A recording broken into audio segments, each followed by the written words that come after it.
If you want to tour, you can tour. You don't have to have anyone's permission. You don't need to be at a certain level of fame or like Instagram followers or whatever. All you need to do is make the decision to tour and commit to some dates. This is a step-by-step guide on how I plan my upcoming tour, which is 13 shows across the Northeast, medium capacity venues between like 50 and 100 people, some DIY shows as well. One thing that really helped me plan this upcoming tour is having another band to tour with. This helps me stay accountable because I'm like, this other band is counting on me. Also helped me split up some of the work. Number one, make a list of cities you want to go to. This should include small towns as well. It's good to play a mix because that's how you get the real fans. Big cities, you're competing with a lot of people who actually live there. Number two, go to Google or Reddit and find out what venues are in each area. Make a list of those venues, start an Excel sheet. What I did next was I went to Instagram and I found the Instagrams of all the venues that I wanted to play at.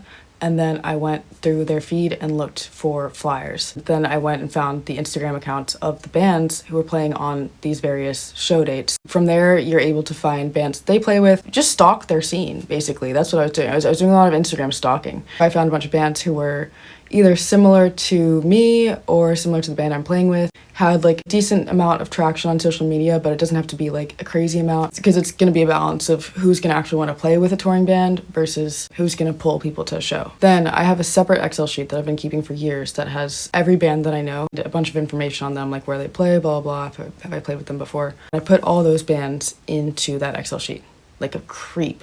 I reached out to a bunch of them. Something that also helped me was just making posts and being like, hey, I'm playing a tour of the Northeast this summer.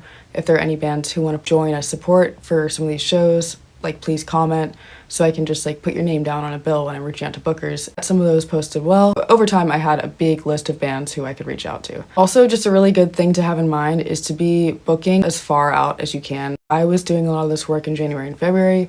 My tour is late May into June. That is even late for some people. Next, I sent out a million emails. To make things easier, I made a draft template that I could modify for each venue. I also tried to email all the venues in a similar area at the same time. While you're keeping that Excel sheet of venues, you should also be putting their contact information in there. It's usually link in their bio. Sometimes they'll have a website. Every venue is different. Sometimes they have booking forms where you reach out, you go to the website and fill out their little form. Sometimes you reach out to a booking contact. Sometimes you reach out to the main contact.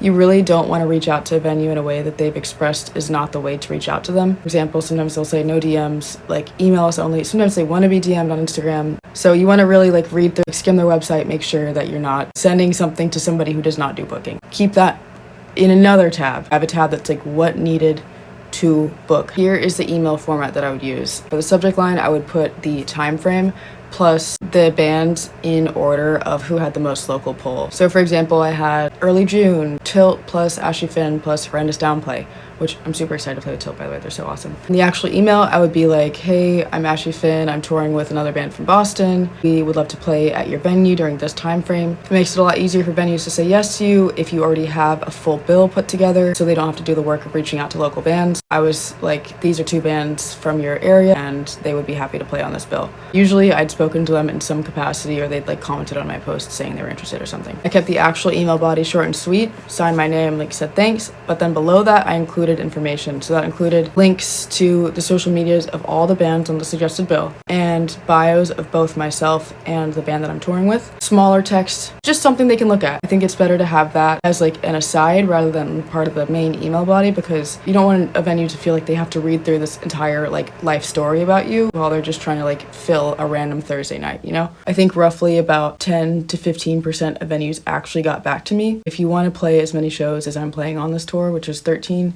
you're going to have to send a lot of emails. I've probably sent out hundreds of emails. That's fine. Don't get discouraged. They're not all going to get back to you, but a couple will. And you just have to find a bunch in each area to make sure that someone actually does get back to you. There's a lot of back and forth in this situation. It's good to have somebody on your team who is really organized. I am really grateful for the drummer of the band that I'm playing with. He was really good at making sure that loose ends were tied up. If we had to sign a contract before playing or we had to solidify one last detail. Once the venue gets back to you and says we have this date held for you, do everything that you need to do to make sure that that's confirmed. So that means running it by all the bands that you've asked before, making sure they're actually free for that date, getting back to the venue and being like, we are 100% good to play this date. Whatever you need to do for that. That's pretty much it in terms of planning. Get all the dates, get them confirmed, put them all together in a cute flyer, send it off.